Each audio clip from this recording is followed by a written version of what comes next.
Namah Shivaya. Namah Shivaya. Guruji.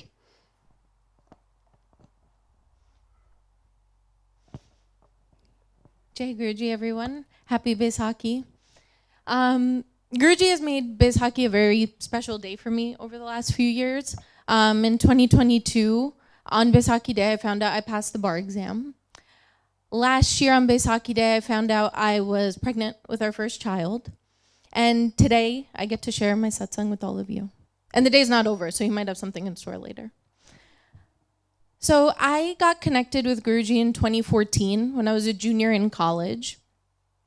Guruji since then has helped me in every aspect of life. He's blessed me. He's squeezed me like a lemon, how most would say. He's helped me get all of the jobs that I've gotten till this day. He's helped me with my studies. He's helped me get into law school. He found me my husband. We actually met at Guruji's mandir. He blessed us with a beautiful wedding. He blessed us with a very cute little doggy who he called Laddu. And most recently, he's blessed us with our son. So each of these things that I've just named are satsangs in and of themselves. But today I really want to focus on my most recent journey with him, which was my conception and pregnancy journey. This journey started in June of 2021. I had gotten a message from Guruji which said, and obviously he's saying this in Punjabi, I don't speak Punjabi, so I'm going to say it in English. He had said that I need to stop eating rice. I am no longer allowed to exercise. I can only walk, go for walks. And me and my husband will be welcoming a very beautiful pari soon. So I got this message. I was excited and also confused at the same time.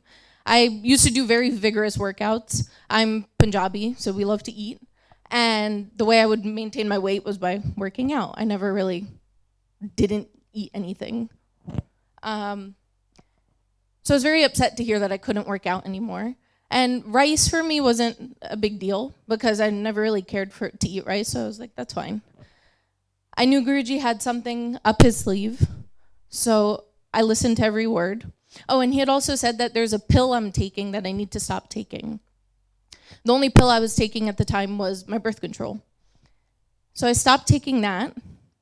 Me and my husband were very excited, thinking that we would be welcoming a baby very soon, and Guruji had these big plans for us that were happening immediately. That's what we had thought.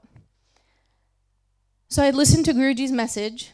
I had stopped working out completely, stopped eating rice, and what was funny was, from the minute I got that message, anywhere I would go, they were only serving rice. We had gone to Bare Mandir at one time, and for Langar, there was rice. And I felt so conflicted. I turned to Guruji and I was like, I don't know, you told me not to eat rice, and there's rice for Langar. So I listened to him, and I gave my rice to my husband at the time. And the working out part really affected me. It made me kind of depressed. This went on for like months and months. And I was slowly starting to gain weight, and I've gained weight before, so that wasn't a big deal, but this time it was a little different. I had never gotten stretch marks when I gained weight, and I had started getting stretch marks on my lower stomach as though I was pregnant.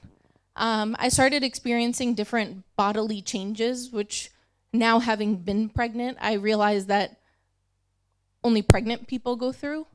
But yet I wasn't actually pregnant at the time, so it was very bizarre. Now this had gone on for almost a year. A little bit before the year mark had hit, I was getting very depressed. I'd call my mom and I was crying to her and I was like, can you please pray to Guruji? Nothing's happening. We were so excited for this baby and all these changes are going on with my body and I'm confused. I don't understand what's happening. She was like, do you remember what he told her when we got married? So when me and my husband got married, Guruji told my mom, don't ask me for a baby for 5 years. We got married in 2018, and we're in 2022 now at this point in my satsang. So she said, I'm not going to pray to him right now. It's not the time. So I sat down and I was praying to him, and I was like, Guruji, why are you putting me through this? You know, I thought that we're welcoming this baby. I'm so excited. I know you have a reason for this, but what is it? Why are you putting me through this? So that night, I got a dream. And in my dream, I was in a doctor's office, and they were doing an ultrasound. And the nurse was saying, she's like, oh, she's such a big baby. I wonder how big he'll be. So she was using interchangeable genders. And I got up and I was going to hug my husband.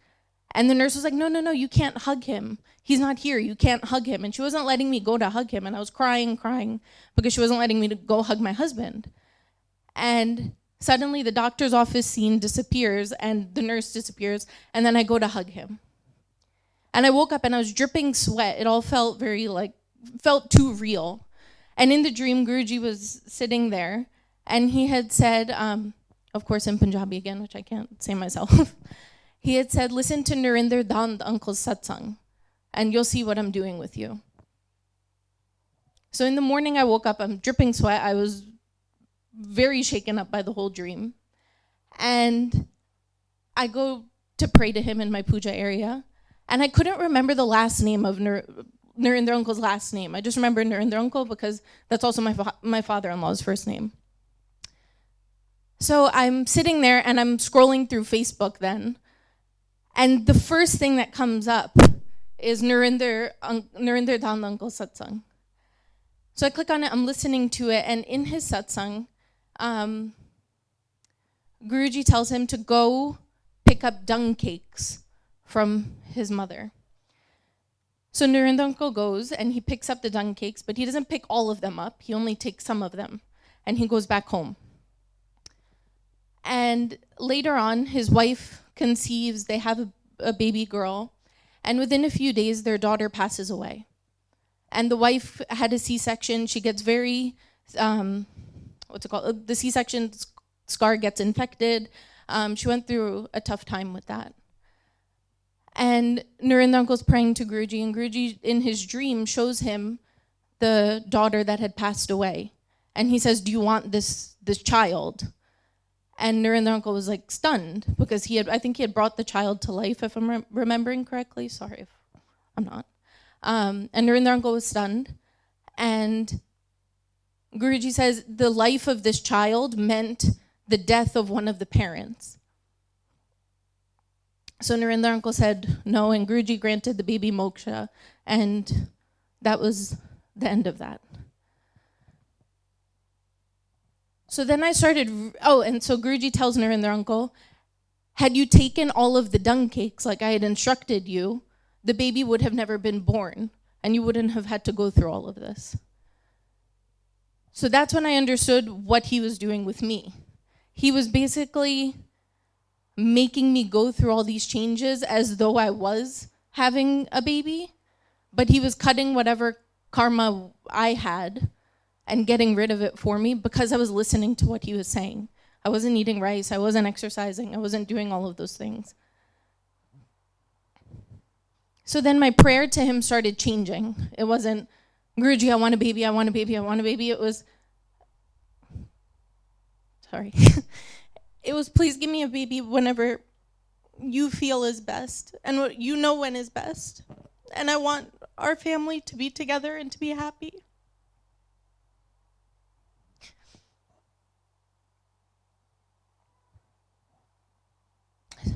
Sorry. So that was how my prayer to him changed. And I mean, I am human. You know, I secretly still wanted, thank you. I secretly still wanted the baby to come in a week, in a month, anytime soon, but I knew that what he was doing was for the best, and he knew better than anyone. Now fast forward to end of December 2022, so a year and a half after I got his first message. Guruji had blessed me and my husband to go on a trip that we were dying to go on, and he said for us to go in April, which is our anniversary, and that would have been that was our 5-year anniversary. Now, leading up to this, in my head, I knew Guruji said 5 years, 5 years, but I was like, it can't really be exactly 5 years. Like, what are the chances of that? So I was secretly hoping in those coming months, something would happen. I would get the news and maybe we'd have to cancel our trip or something would happen like that. Nothing like that happened. We came back from our trip. On Baisakhi Day, I found out the good news that I was finally pregnant with our first child. When we had gone to the doctor's office, my doctor actually confirmed that April 6th, our anniversary, 5-year anniversary, was the actual date we conceived. So Guruji, a man of his word, 5 years on the dot, blessed us with our baby boy. He then blessed me with a very wonderful pregnancy. I mean, I was gigantic. I had gained so much weight prior, and then I had gained so much weight during, and there was nothing I couldn't do. I was walking around. I was in good shape. I mean, he blessed me tremendously, and we were both in good health, me and my son. Now, I was due in December of 2023. So me and my husband, we didn't know at the time that we were having a boy. So we had kept 2 girl names, 2 boy names. And we both kind of felt that it was a boy that we were going to have. And we were getting really sick of the boy names that we had picked. I think we were talking about them too much. And we weren't interested in the names we had picked anymore. And I was a little hesitant to ask Guruji for a name because I didn't know if he would give a very, very traditional name where, Americans here, they'll butcher it in a second. So I would sit in front of him and I wouldn't necessarily ask for him to give a name, but I was kind of hoping, maybe he'll bless us with a nice name. 2 weeks before I had delivered, my husband had a dream where Guruji was holding a baby and calling the baby Akshay. So right then and there, we got our message. The baby's name was Akshay, and we knew we had a boy, so I immediately started ordering all this boy clothing online. And now, sorry. So I was due on December 13th, and I was sure that the baby was going to come on the 13th. 13th is my lucky number, so I was positive. I was like, Guruji's going to let this baby come on the day the baby's due. The baby didn't come on the day it was due. We kept waiting. I was getting phone calls every day. My mom would call me. She'd be like, oh, you're still around, and then hang up, because she knew that if I answered the phone, I was obviously not in the hospital. So everybody was eagerly waiting, and we had come to, my doctor had scheduled an induction for me on the 21st of December. And from what I had heard, you don't want to be induced because it's more pain, all of that. So I was getting nervous. It's my first time. I didn't know anything. So I was praying to Guruji. I was like, I really don't want to get induced. Guruji, please, let this baby come. And I hope Ram Uncle and Priyanka Aunty are hearing this somewhere, wherever they are. But on December 18th, I got a message from Guruji that said, someone who lives close to her has a white chola. She needs to go get that today and sit with it on her stomach. Now I hope Ram Uncle and Priyanka Aunty aren't freaking out. I took a very small piece of the chola. Oh no, sorry, let me rewind. So I had messaged Aarti Kapoor Aunty, who lives right up the block from me in North Jersey. And I was like, do you have a white chola? She's the only one who I knew who lived close to us, came to the top of my mind. And she was like, no, I don't know of anyone, let me think. And she was in India at the time, and she had answered me right away. So I was shocked. And I had told Aruj, who's my husband, and he said, oh, let me text this one uncle. He had messaged an uncle. We were trying to find who had a white chola. Nobody had one. Then we kind of gave up a little. And then suddenly Aarti Aunty messages me, and she's like, Ram Uncle and Priyanka Aunty actually have a very beautiful white chola. You should message them. So I said, okay. So we messaged Ram Uncle. Ram Uncle said, oh, I'll need to get it from storage. And we were kind of like, oh man, we wish we had it today. In our heads, we had said that. And Ram Uncle's so awesome. He somehow or another pulled it out of his storage. He said, you can come pick it up today. My husband went immediately. We got the chola. I took one small piece of the chola, and I just sat with it on my stomach for 45 minutes maybe. And the minute I took off the chola from my stomach, I got up to go to the sink and my water broke. So 45 minutes of just sitting with that on my stomach and my water broke immediately. We were off to the hospital for labor and delivery. So now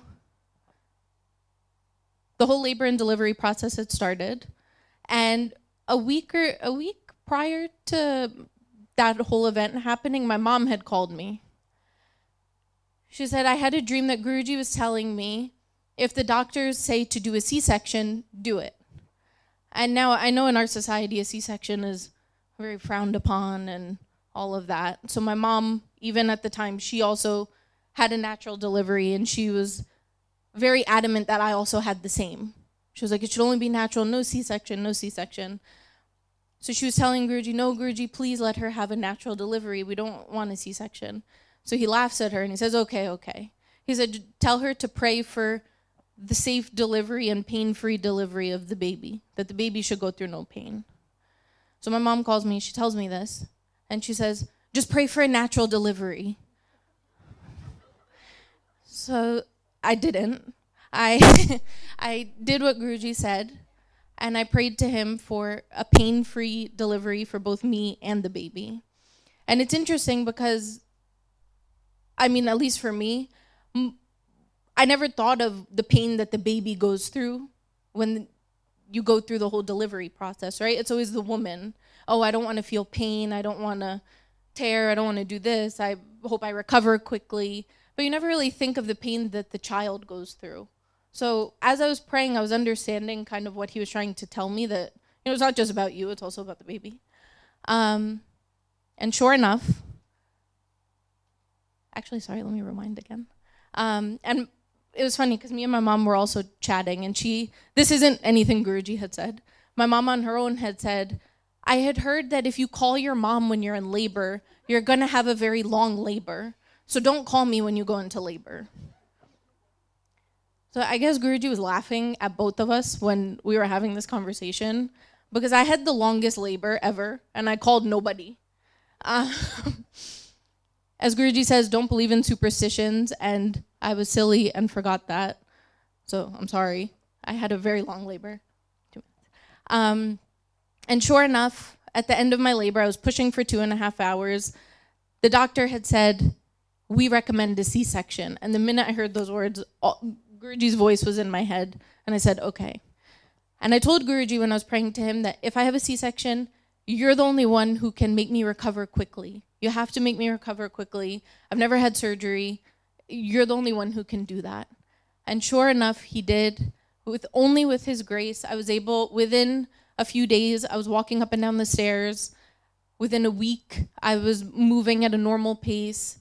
He really, really took care of me and blessed me. And on December 20th, we gave birth to our baby Akshay, who is our world, and he's our everything. And Guruji gave us the best Christmas gift. He knows I love Christmas. And so Jai Guruji for everything, Shukrana. And for those of you who are waiting for your little baby, just have faith in him. He does what's best for you. I know it's hard sometimes, and he really puts us through the works a bit, but it's all for the best. So have faith, and he does everything wonderfully. Jai Guruji.